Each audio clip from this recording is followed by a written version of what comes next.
prendre la parole au nom de toutes les femmes du ministère de la Santé et de l'Action sociale pour la célébration de la Journée internationale de la femme. Je voudrais tout d'abord remercier M. Abdoulaye Diouf Sarr, ministre de la Santé et de l'Action sociale, qui n'a ménagé aucun effort pour organiser cette journée au profit des femmes du ministère de la Santé. Merci beaucoup, M. le ministre, pour ce copieux déjeuner. Je souhaiterais aussi ensuite rendre hommage à nos deux DG femmes, plus particulièrement Madame le directeur général de la Santé, Dr Marie-Khemesse Ngom, et Madame le directeur général de l'Action sociale, Madame Alain Char Khadichatou Gueye. Aussi remercier l'ensemble des personnalités qui nous honorent de leur présence. Je voudrais aussi encore et encore féliciter, remercier encore le ministre Abdoulaye Diouf Sarr et le féliciter pour la réélection de son Excellence, le président Macky Sall, à la tête du pays. Mes salutations chaleureuses vont enfin à mes chères sœurs, femmes du ministère de la Santé, à toutes ces valeureuses femmes du ministère venues nombreuses célébrer ensemble ce jour particulier. Mesdames et messieurs, chères sœurs, depuis 1977, l'Organisation des Nations Unies a choisi la date du 8 mars pour célébrer la femme partout dans le monde.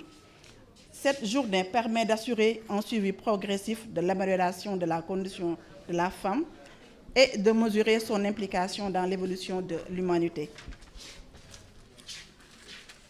Pour l'année 2019, cette journée de commémoration a été placée sous le thème « Penser équitablement, bâtir intelligemment, innover le changement ».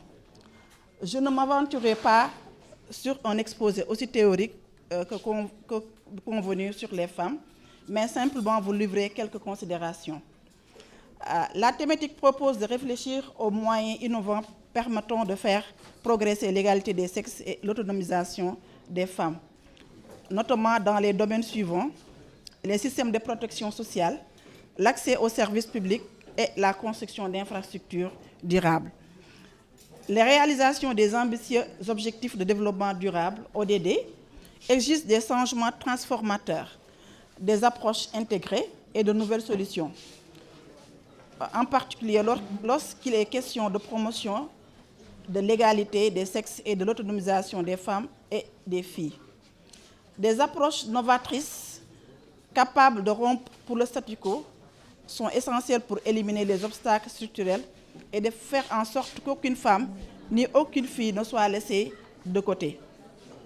L'innovation et la technologie offrent certes des possibilités sans précédent, mais les tendances font apparaître une fracture numérique croissante entre les sexes.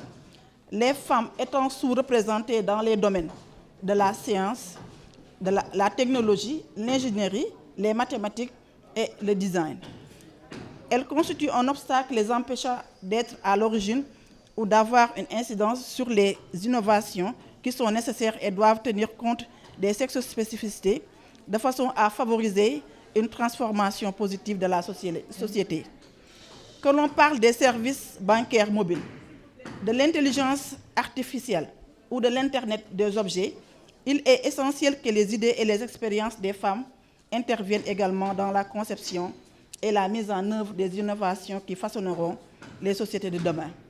C'est également l'occasion pour nos femmes du ministère de la Santé de magnifier les efforts faits, surtout de prendre conscience des défis qu'il nous reste à relever, ainsi que les opportunités qui nous sont offertes pour les réaliser. Chacune d'entre nous a son rôle à jouer dans la construction de notre pays pour les générations futures. Mesdames et messieurs, chères sœurs, comme vous le savez, la promotion de la femme est devenue une priorité nationale grâce à la volonté et au soutien du chef de l'État, son Excellence, le président Macky Sall. Les femmes sont plus que jamais au cœur de la relance économique et la stabilité sociale. Le droit des petites filles à accéder à être maintenues à l'école, à l'éducation et au savoir et au pouvoir choisir librement leur orientation doit être protégé. Vous êtes la fierté de notre pays. Je vous encourage à demeurer les femmes volontaires et persévérantes que vous êtes. Bonne fête à toutes les femmes. Je vous remercie.